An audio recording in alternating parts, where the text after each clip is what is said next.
আজকে পুরোহিত আমাকে আদেশ করেছেন কিছু আলোচনা করার জন্য। তো আমি ঠাকুর সম্পর্কে শুধু তার দীক্ষা পেয়েছি, ঠাকুর সম্পর্কে আলোচনা করার জ্ঞান অভিজ্ঞতা কোনোটাই আমার নেই। তবু যেহেতু পুরোহিত আদেশ করেছেন, চেষ্টা করছি কিছু আলোচনা করার জন্য। যুগে যুগে পুরুষোত্তমরা আসেন আমাদেরকে উদ্ধার করার জন্য। সত্যযুগে শ্রীহরি এসেছেন, ত্রেতা যুগে শ্রীরামচন্দ্র এসেছেন,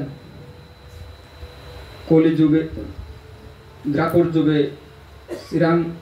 শ্রীকৃষ্ণ এসেছেন, কলিতে এসেছেন গৌরাঙ্গ মহাপ্রভু শ্রীরামকৃষ্ণ এবং সর্বশেষ যুগপুরুষোত্তম শ্রী শ্রী ঠাকুর অনুকূলচন্দ্র।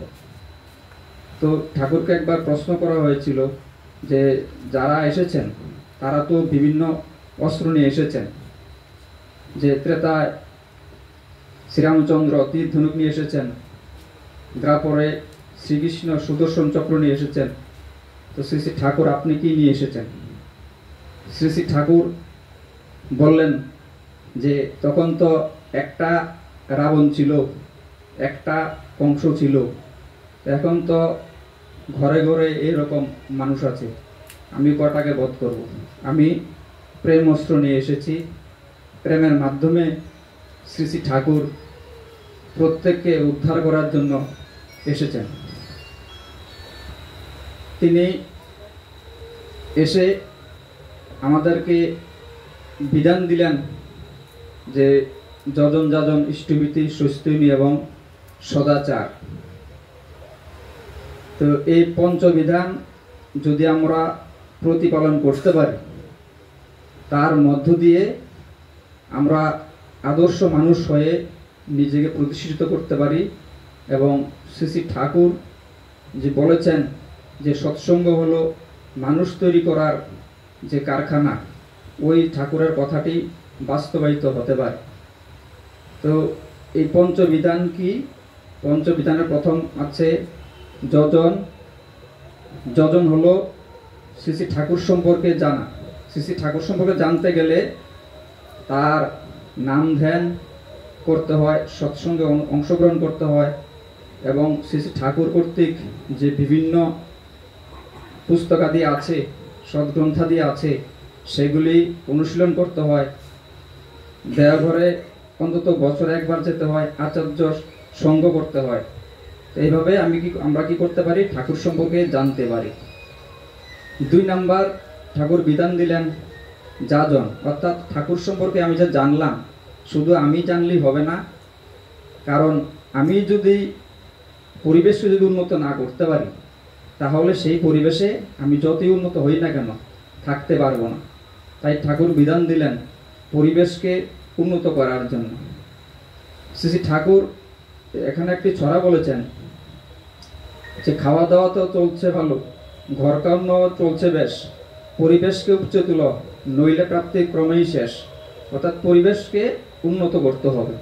তো পরিবেশকে উন্নত করতে হলে, ইষ্টমুখী করতে হলে, তো ঠাকুর সম্পর্কে আমি যা জানলাম তা ছড়িয়ে দিতে হবে প্রত্যেকের মধ্যে। এই কাজটাই এখন আবার পরম পূজ্যপাদ আচার্যদেব এবং পরম পূজ্যপাদ অবিন্দ দাদা আমাদেরকে দিলেন ডিপি ওয়ার্কস, অর্থাৎ দীক্ষাপত্র সমীক্ষা নামক কর্মের মাধ্যমে। এই দীক্ষাপত্র সমীক্ষার মধ্যে যদি আমরা অংশগ্রহণ করতে পারি, তাহলে এখানে শ্রী শ্রী ঠাকুরের সমস্ত আশীর্বাদ এবং পরম পূজ্যপাদ শ্রী আচার্যদেব এবং অবিন্দ দাদার আশীর্বাদ লুকায়িত আছে। আমরা যদি নিয়মিত ডিপি ওয়ার্কসে অংশগ্রহণ করতে পারি, তার মাধ্যমে আমরা এই আশীর্বাদ পেতে পারি। তাই প্রত্যেকেরই উচিত ডিপি ওয়ার্কস কর্মসূচিতে অংশগ্রহণ করা। 3য় বিধান ঠাকুর দিলেন ইষ্টভীতি করার জন্য। ইষ্ট কথার অর্থ হলো মঙ্গল, আর ভীতি কথার অর্থ হলো ভরণ। অর্থাৎ আমি আমার মঙ্গলের জন্য প্রতিদিন প্রত্যুষে উঠে, অর্থাৎ ব্রাহ্ম মুহূর্তে উঠে ভোর 3:30 থেকে 5:30, ওই সময়টাকে ধরা হয় ব্রাহ্ম মুহূর্ত। ওই সময় উঠে কোনো রকম প্রত্যাশা না রেখে, অপ্রত্যাশিত হবে, যেমন মা শিশুকে দুগ্ধ খাওয়ান, কোনো রকম প্রত্যাশা না রেখে ঠিক এই রকম অপ্রত্যাশিতভাবে শ্রী ঠাকুরকে আমার স্বউপার্জিত অর্থ থেকে নিষ্ঠা করে তাকে নিবেদন করা। এর মাধ্যমে কি হয়, আমাদের যত রকম গ্রহদোষ, কর্মফল দোষ ইত্যাদি আছে এগুলি খণ্ডন হয়। পরবর্তী বিধান ঠাকুর দিলেন চৌথ বিধান স্বস্ত্যয়নী। ইষ্টভীতি হলো জীবনকে রক্ষা করার জন্য, আর স্বস্তিনী হলো জীবনটাকে আরও উন্নত করার জন্য। এখানেও ঠাকুর 5টি বিধান দিয়েছেন। এগুলি হলো কি, যখন যে কাজ ভালো মনে করা সেগুলিকে করা, বৃত্তি প্রবৃত্তিগুলিকে ইষ্টমুখী করে পরিচালনা করা, পরিবেশের জন্য কাজ করা এবং স্বউপার্জন অর্থ থেকে স্বস্তিনীর যে অর্ঘ্য সেটা প্রদান করা। সর্বশেষ বিধান ঠাকুর দিয়েছেন সদাচার। সদাচার হলো আমার শরীরটাকে যাতে সুস্থ রাখা যায় তার জন্য নানা রকম বিধান এগুলিকে মেনে চলা, যেমন নখ কাটা, চুল দাড়ি ইত্যাদি কাটা, পরিষ্কার শয্যা গ্রহণ করা, পরিষ্কার বস্ত্র পরিধান করা। এছাড়া এই সদাচারকে শ্রী ঠাকুর 3 ভাগে ভাগ করেছেন: শারীরিক সদাচার, মানসিক সদাচার এবং আধ্যাত্মিক সদাচার। তো প্রথম যে কয়েকটা আলোচনা করলাম এগুলি শারীরিক সদাচারের মধ্যে পড়ে, এগুলি আমরা প্রায় প্রত্যেকেই এগুলি মানি। এছাড়া মানসিক সদাচারের মধ্যে আছে মনের মধ্যে কুচিন্তা না করা, অন্যের অনিষ্ট করব এইরকম চিন্তা ভাবনা না করা, বাজে পুস্তকাদি ইত্যাদি বা অশ্লীল বাক্য ব্যবহার থেকে নিজেকে বিরত রাখা, এগুলো হলো মানসিক সদাচার। আর আধ্যাত্মিক সদাচারের মধ্যে হলো ইষ্টের যেই নির্দেশ বা পুস্তকাদি আছে এগুলি পড়া। তো এগুলি হলো সৎসঙ্গের কিছু নিয়ম নীতি, যেগুলি আমরা যদি মেনে চলতে পারি আমরা আদর্শ মানুষ হতে পারবো। এছাড়া ঠাকুর আরও কয়েকটা বিষয়ের প্রতি খুব গুরুত্ব দিয়েছেন, যেমন বিবাহ। ঠাকুর বিবাহটাকে খুবই গুরুত্ব দিয়েছেন, কারণ উপযুক্ত বিবাহ না হলে উপযুক্ত সন্তান আমরা পেতে পারি না। ঠাকুর বিবাহ প্রসঙ্গে অনেক ছড়া বলেছেন: উন্নয়ন সুপ্রজনন এই তো বিয়ের মূল, যেমন তেমন করে বিয়ে করিস না গো ভুল। অর্থাৎ বিয়ে করতে গেলে সবসময় ঠাকুর যে বিধানগুলি দিয়েছেন সবর্ণ, অনুলোম এবং প্রতিলোম, এই বিষয়গুলি সম্পর্কে আমার জানতে হবে।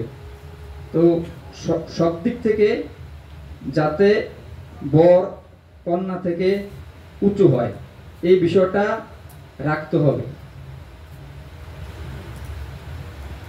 আমি আর আলোচনা দীর্ঘায়িত করছি না, প্রত্যেকের মঙ্গল কামনা করে আলোচনা শেষ করছি।